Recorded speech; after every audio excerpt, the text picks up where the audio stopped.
வணக்கம் நண்பர்களே.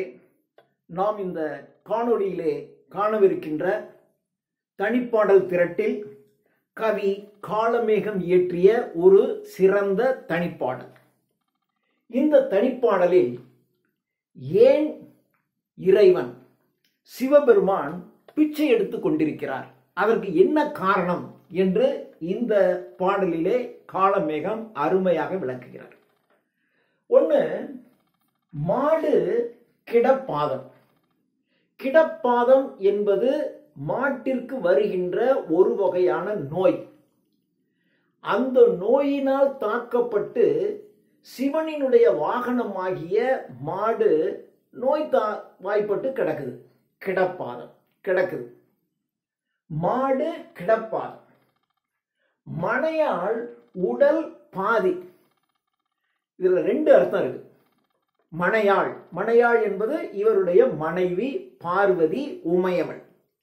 அவள் இவருடைய உடலிலே பாதியாக இருக்கிறாள் என்று ஒரு அர்த்தம்.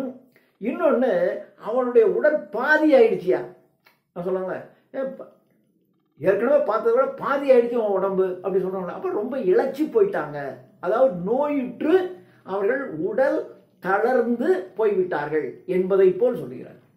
மனையாள் உடல் பாதி, அவளுடைய உடல் பாதியாக மெலிந்து போய்விட்டது. தேடுதற்கு பிள்ளை. சரி, இவன் பிள்ளை ஒருத்தன் இருக்கான். அவன் என்ன பண்றான்னா, அவன் பெயர் கடம்பன். கடம்பன் என்பது முருகன். ஸோ இவனுக்கு பிள்ளை. இவருக்கு மாடு வாகனம் இல்லை, எங்கேயும் போக முடியாது. தன்னுடைய மனைவி உடலிலே பாதி இழைத்து போய் கிடக்கிறாள். சரி, பிள்ளை என்ன செய்வான்? இன்னொரு பிள்ளை நமக்கு தெரியும், விநாயகர், அவர் எங்கேயும் போக முடியாது. சரி, முருகன், அவர் என்ன செய்யறாரு? கடம்பன் என்றால் முருகன், முருகப்பெருமான். முருகப்பெருமான் திணைக்காட்டில், திணைப்புணம் இல்லையா, அங்க திணை விதைத்திருக்கக்கூடிய அந்த திணைப்பகுதி காட்டிலே, அல்லது கடம்பன் என்பதற்கு இன்னொரு அர்த்தம் இருக்கு, கடப்பம் என்கின்ற ஒரு மரம். ஸோ கடப்ப மரங்கள் நிறைந்திருக்கக்கூடிய அந்த காட்டுப்பகுதி, வனப்பகுதியிலே முருகன் தேடுவதற்கு, சரி, பொருள் தேடுவதற்கு பிள்ளைகள் வேறு யாராவது இருக்காங்கன்னா இருக்கான் முருகன்னு. ஆனா அவனும் வெட்டி பையன். அவன் என்ன பண்றான்னா, ஒன்று திணைப்புணத்துல திரிவான், அல்லது கடப்ப மரங்கள் நிறைந்திருக்கக்கூடிய வனப்பகுதியிலே திரிந்து கொண்டிருக்கின்றவன் முருகன், கடம்பன். சாடில், சாடினா குற்றம் சாட்டுதல் பேர். குற்றம் சாட்டுவது, சாடு, சாடி, சாடுதல், குற்றம் சொல்லுதல். சோ குற்றம். சோ இப்படி நாம் குற்றம் சொல்லலாம். இவன் மீது இப்படிப்பட்ட குற்றம் இருக்கிறது.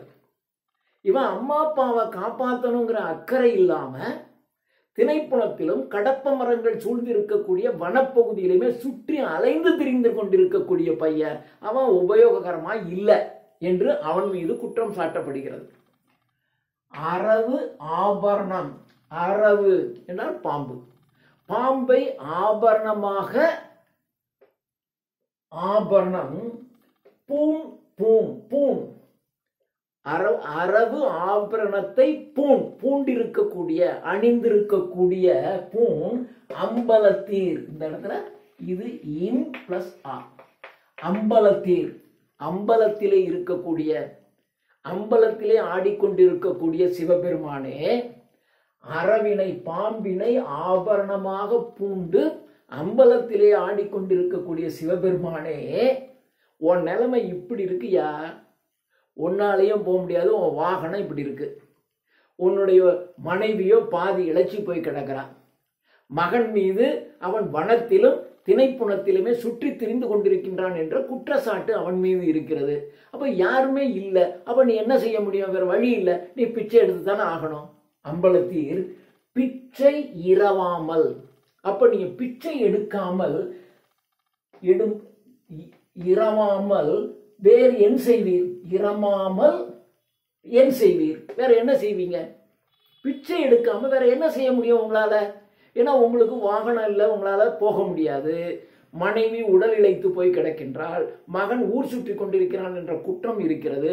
ஸோ இப்படி இருக்கும்போது பாம்பினை ஆபரணமாக பூண்டிருக்கக்கூடிய சிவபெருமான், அம்பலத்தில் ஆடிக்கொண்டிருக்கக்கூடிய சிவபெருமானே, நீங்கள் பிச்சை எடுக்காமல், பிச்சை இரவாமல் வேறு என்ன செய்வீர்? வேற என்ன செய்ய முடியும் உங்களால?